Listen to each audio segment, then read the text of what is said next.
Hello friends, இன்னைக்கு நம்ம என்ன பார்க்க போறோம்னா, நான் ரீசெண்டா நம்ம தமிழ்நாடு முதலமைச்சர் காகிதமிழோட 130 பிறந்த நாளுக்கு நினைவிடத்துக்கு போயிட்டு மரியாதை செலுத்திட்டு இருந்தாரு. இந்த காகிதமிழர்கள் யாருன்னு பாத்தீங்கன்னா 1947 பாராளுமன்றத்துல இந்தி தான் தேசிய மொழியா வைக்கணும், ஏன்னா இந்தி தான் இந்தியாவில அதிகமா பேசுறாங்க, அதனால இந்தி தான் வைக்கணும்னு எல்லாரும் சொல்லும் போது இந்த காகிதம் இல்லத்தவர்கள் மட்டும் இந்தியாவில இந்தி அதிகமா பேசுறாங்கன்னு இந்தியா வைக்க கூடாது. அடுத்து நேருவை பத்தி இந்தியாவோட தேசிய பறவை என்னன்னு கேட்டிருக்காங்க. அதுக்கு புலியும் மயிலுன்னு நேரு சொல்லியிருக்காரு. அதுக்கு காகிதமில்லை அவர்கள் இந்தியாவில காகமும் நாயகம் தானே அதிகமா இருக்கு, அப்ப ஏன் காகங்களையும் நாயகனையும் அறிவிக்காம மயிலையும் புலியும் அறிவிச்சீங்கன்னு நேருவை பார்த்து காகிதமில்லை அவர்கள் கேள்வி எழுப்பினாரு. அதுக்கு நேரு அவர்கள் காகிதமில்லை அவர்களை பார்த்து உங்க இஸ்லாமிய மொழியான உருதை தேசிய மொழியா அறிவிக்கலாமா என்று கேட்டிருக்காரு.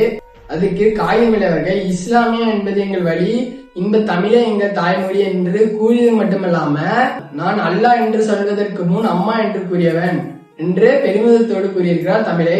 இந்த மாதிரி இன்ட்ரெஸ்டிங்கான வீடியோக்கு நம்ம ஐடியா சப்ஸ்கிரைப் பண்ணிக்கோங்க, அப்பதான் நம்ம போடுற வீடியோ எல்லாம் உங்களுக்கு சீக்கிரமா வரும். ஓகே ஃப்ரெண்ட்ஸ், அடுத்த வீடியோல பார்க்கலாம்.